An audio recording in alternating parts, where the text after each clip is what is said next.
Is artificial intelligence going to revolutionize healthcare? Let's find out with today's special guest, Dr. Yauheni Solad, on today's episode.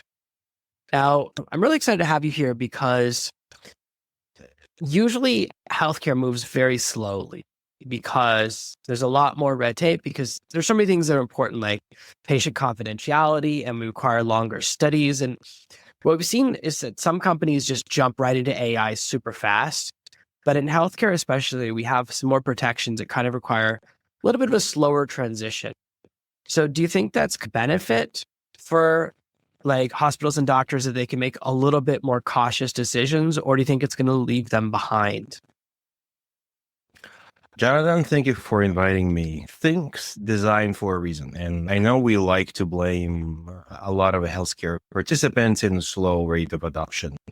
But in healthcare, we cannot move fast and break things because breaking things here means a lot of negative things. At the same time, there's always a way to move faster, right? So can we move as fast as the front end frameworks? No, we cannot. Can we move faster than the glacier pace we've been using in a lot of industry? Yes. So I think the question is not, is healthcare capable of moving faster? Healthcare and pretty much any innovation you look at is definitely capable of moving faster and putting more efforts in a very targeted discoveries. Very often in the healthcare, especially things you talk about integrating the data, coming with a legal frameworks. It's coming not from inability of a new technology to implement or ideas how to do it safely. It's coming from analysis paralysis, where you're trying too many things and cannot come up with the right things, or frankly, regulatory confusion. The reaction when you don't really know what to do, right? Even if you know how to do it safely, is either not do anything, which is the most common reaction, or something that's actually help us to propel to the current state is design it as a clinical study, something that we can do under internal board review and do it this way, which is great. It's a great way to create evidence and do the real science. In implementation world, when you have to build previous technology that's been already proven, or maybe technology that may improve your experience and not necessarily make like a clinical impact, a lot of time, this is maybe significant overhead that slow things down. One thing that's always fascinated me is that in medical field, the buying cycle is often very long. If there's a new machine, whether it's a CAT scan or an MRI, it's often a 3-year cycle between when you first start thinking about it and when it shows up in the hospital. And when I think about all those patients that maybe needed that particular scan during that time, why is the buying cycle so long? And is 3 years accurate, or is that just the government? Again, if you think 3 years of buying cycles, it's usually shorter, right? If we talk about proven equipment, to be honest, because there is no reason for it to be so long. The government procurement is notoriously slow, but not necessary in years. Think about how many years does it take for this kind of machines to get into the government? Because I think the sourcing and procuring from the proper vendor and registering in the vendor system and selecting the one is one thing, but decades and decades that it take from research and proven machine to actually get in the market. I think that's the real problem, because we always can fix supply chain. If we truly have the need and if people trying to get it, there are a way to do it. For example, even for MRI machine that you cited. Yes, it may take very long for you to actually get one in your hospital. And a lot of this is a combination of you financing, installing, finding the right place to install it, right? Preparing your hospital. But there are ways to address it. You can put external machine to start using it immediately and bring it to your patient if you want. But if a new type of AI-driven technology that's implanted in your cardiac device, for example, trying to enter the market. And right now, for example, there is a not very clear pathway for the non-deterministic generative AI-driven devices. That's maybe a problem. That definitely will make things longer and more complicated. One of the things that I sometimes think about is you have confidentiality with a lawyer, but if another person's in the room, the confidentiality is broken. You don't have it anymore because there's someone who is not part of the confidentialityness who's there. And when you're having AI in the room, we haven't really figured out where an AI fits on the spectrum. So with HIPAA and with the importance of kind of patient records, and that there's this worry that the AI will remember or will learn from things it's not supposed to listen to. And that even when you promise, all these big companies go, we promise the AI is not listening in these situations. And thank you for your promise. But it's like, I sometimes think about when there's like a court case and they say to the jury, forget that he said that. And it's like, now they're definitely not going to forget that, right? Because it's like the most exciting thing that's happened all day. So you can't, how are you going to make me forget it? It's the first time you started smashing the gavel down and you're saying to forget it. And now I'm thinking about it. It's like when I say, don't think about a pink elephant, all you think about is a pink elephant. So I just wonder if that's one of the areas that causes hesitation. There's this fear of the incidental HIPAA violation, or kind of this hesitation because it's a learning machine and it changes the dynamic because it listens and remembers everything. So machine by itself cannot do anything right now. We're still in 2025. I know we are very concerned about Skynet-like technology, but let's get things straight, okay? Our current generation is not sentient. It cannot do anything without humans doing it. I'm not sure what promise truly means. In this case, right, like you have a legal obligation you need to follow, and you need to have a disclosures that you need to do and actually enforce.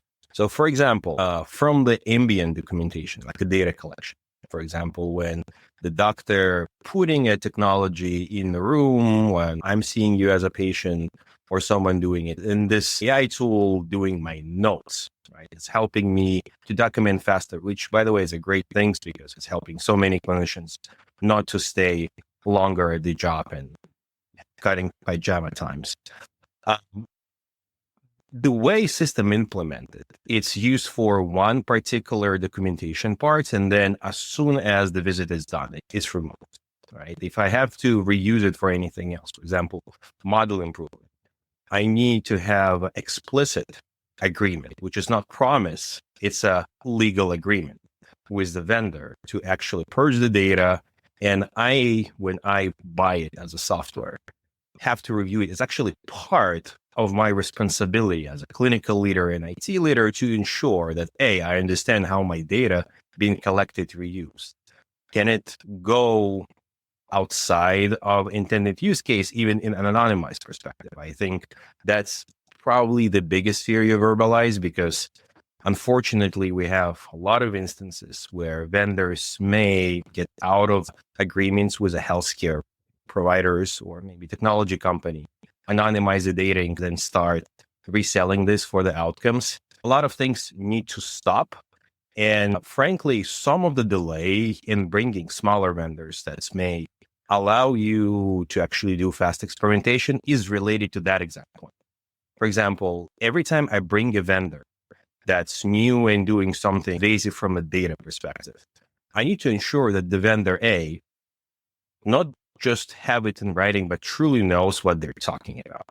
Because it's pretty easy to use ChatGPT or vendor legal templates and say, oh, we're doing all of the above without really doing it, because a lot of us do not have mechanism of auditing every vendor. Like we have to believe in third-party certification, right? That's the beauty of a good certification. Unfortunately, when you talk about the very small vendors, pilot level, a lot of them may not have it yet and say, we're going to do it when we reach a certain point. Those risks are unacceptable for many enterprises, and they never do the pilots. Some other group, especially the one with innovation hubs, going and spending time. But in the core of this is actually outdated legislation that we have right now, because HIPAA was created in a world where we had fax. HIPAA was not created for the web world. HIPAA was not created for the world where we potentially have an incredibly efficient systems that can collect and analyze gigabytes of information a minute and pull from multiple data sources. So we need to rethink a lot of the time. And unfortunately, current model of incentives still incentivize actors to source the data and sell the data. It's true in social media, which is unfortunately following us, right? And I think you're seeing a lot of this unfortunate reports where ad networks were following your location even without your explicit permission, which is unacceptable. And similar things happen in some of the tracking, unfortunately, from the healthcare system. Because if I'm not a healthcare entity, if I'm not insured, if I'm not a clinician or practice, I actually don't have to follow it. So if I'm just a random step tracker that's saying, no, can you please give me access to your health records, right? And Apple or Google Fit, and you give all of that and they pull your medical information, you're actually not protected by HIPAA. So you don't even have to bring it. They can actually anonymize and do anything they want inside what they describe in their user agreement. And those user agreements usually very, very vague. Yeah, I've seen that. It's like the patients who are the wildest with their data, where they say things like, I saw there was a campaign on Twitter to upload your x-rays or upload your scans. And I'm sure plenty of people, I know we do this, where we'll get a result from the doctor, an x-ray, and take a picture and have the AI scan it and get feedback.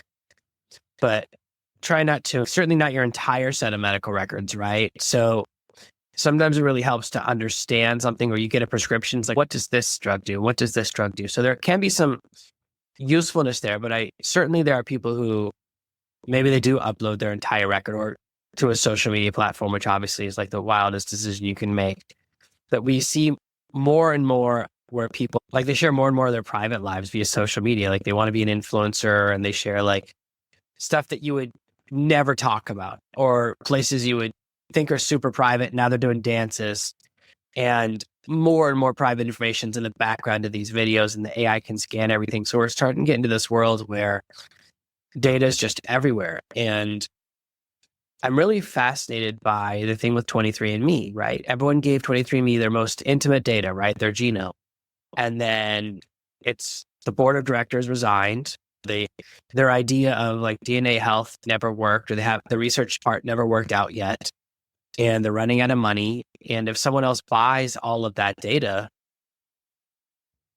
they could do whatever they want with it, right? Because now it's not even limited by whatever kind of terms of service or conditions or promises that the first company made, because the second company bought it without making any of those promises. So I'll start with social media first. We live in a free society. As long as I'm informed and I'm adult, I can do anything I want with my data, period. Like, I'm not here to lecture you on what you do. If you want to start publicly uploading your medical data, your sequencing data and everything, God bless you. That's your choice.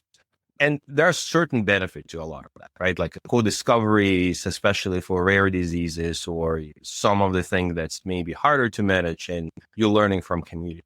So there's certainly no benefit of sharing this information as long as you're informed and it's your conscious decision. I think the biggest challenge is happening where a lot of this happens under the umbrella of safety and protection. I'm going into some app where I expect some degree of privacy, right? Just call some kind of a doctor or maybe some intelligent chat. And instead of just giving me an answer, because understanding of a clinical information is a real thing. So people are seeking a lot of help into all of this. So instead of just answers, I'm getting subpar, maybe incorrect, hallucinated answers, and unfortunately harvested my information. I think that's the real twist. With X, it's interesting part because if you upload your X-ray to X, I don't think you have any expectation of privacy. Like that, to me, that's the first point where like I'm pretty aggressively informed that this is social media. People will use all of it. So as long as you realize that's not everything is coming, please do. And helping us to build bigger multi-model or any kind of AI models is very helpful for the progress of medical technology, right? So if everyone will come up with a good way to publicly or privately, preferably, start sharing information, that will help and get faster to a lot of the outcomes. There is no doubt about that. 23andMe is a very peculiar case, and I want to see where it will end up, right? Like, I don't think we have a clear answer. Will they sell a lot of this? And will they sell and all of this information will suddenly become available to private equity or something else that's maybe used not only for good, right? But for something that may end up being challenging for people who paid in this, yet to be seen, right? The reality is you do not own your data, even if you paid for that, because a lot of this was subsidized. The agreements change. So if your data retain, and if you're not the one controlling your data, you have to be ready that rules may change, cost may change. And then ultimately, so far, the data is still the biggest assets you have, right? And from economic perspective, if that's the biggest assets you have, like, what else do you expect? Someone, especially when the company did not have a better way to monetize, will try to monetize their biggest asset. That's as clear as day, no matter what they say, unfortunately. And I don't want to be pessimistic or start alarm bell, but I think this is the reality we'll have to deal with for the next decade, possibly, where until we have a super clear regulation about what you cannot do and start pushing in that direction about your data ownership, retention, and data reuse, which are already getting better, to be honest. Still in this dark. So carefully select people, right, and technology and the company you trust. And we were talking in February of 2025, right? So DeepSeek part is, and the hype and scare is still here and high, is maybe the company that's even giving you things for free and claiming we're following particular country law, not other countries' law, not the exactly application. You should trust all of your data, even if it can give you some of the helpful feedback. Yeah. It's like that saying, if you're playing poker and you don't know who the sucker is, it's probably you. And if it's free, if you think something's free, it's probably not. It just seems like it's free, but there's going to be a surprise at the end. And too good to be true, usually it's too good to be true. I think that it's a really interesting time where I can see why, with so many data things happening, why people are hesitant to jump in, because there are different models all the time. Oh, ChatGPT, that was so last week. You need to be using Claude. No, now it's about DeepSeek. What? DeepSeek is over. It's about DeepMind. And it's very hard to keep up with, even when it's my full-time job. Even when I was reviewing DeepSeek this weekend, there's such a difference between DeepSeek R1 and DeepSeek V3. Completely different models. They sound like they're the same thing. The names are so similar. So I can understand why in the medical field people are hesitant. For the doctors out there and people in the medical field, what do you think is the right approach? What should they be doing as they look to use AI specifically? Because what every doctor really wants to do is give a better experience to their patients, whether it's more accurate diagnoses or a better bedside manner or just a shorter visit. What do you think is the direction to go in, and where's the future going? Great question. Frankly, we can spend the whole hour talking about just that, because we are in such an inflection point where healthcare is poised to change drastically, that it's important to actually work and educate on both clinical side and the patient side, because a lot of this progress requires you to rethink the way you deliver care. And one of the core theses of Realign Healthcare, by the way, is identifying the weaknesses we currently have in our incentive structures and the way we deliver healthcare, and ensuring that we address it first before we fully automate. Because there is absolutely no societal or individual care benefits of automated but systemically racist, biased, economically harmful systems, but that's now been powered by AI and being coded by AI. So from a technology perspective, like if you look at technology that's been wildly successful in healthcare, one of this technology that's been around and refused to die is fax. And I would say you take any generation of innovator for the last time, 30 years, they'll say, you know what, we should address the fax problem. because fax is anything, right? It's not secure. Before it was encrypted and digital fax, right? Or it's flat files. You cannot extract the data. Everything is wrong. But fax is still here. Why? Because it's easy. It's reliable. Everyone can figure it out. And a lot of those same things need to apply to technology we bring. EHR's medical records is a great technology for data storing, and you'll find a lot of the benefit and a lot of challenges in the literature. But it's anything but easy. It has a pretty steep learning curve. You need to learn the way, right? The Epic way of doing it, Cerner way of doing it, Meditech way of doing it. And that's limits your benefits while you're transitioning. And that's make a lot of the basic things hard. And that's increase a lot of our administrative overload, because you started to create more of the nodes and then you hire more administrators to do some of this additional parts. And then you put administrator on top of administrators, right? And create this human flow of a technology.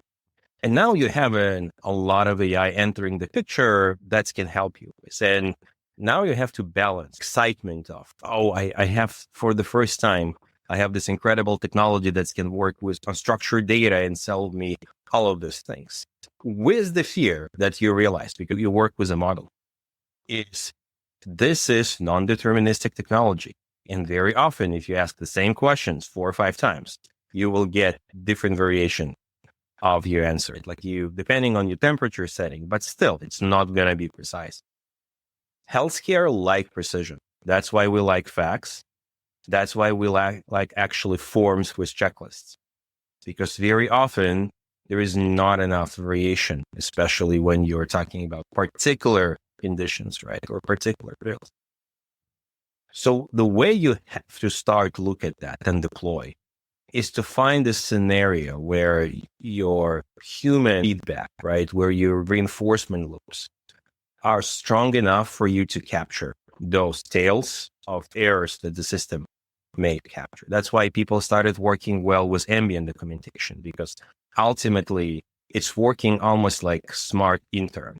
It's entering the room with you, right? It's helping not only to listen for your discussion with the patient, but it's also pulling some of the medical records that help you to hand your orders. It's help you to do some of the tasks that's you're going to do, but AI is assisting you.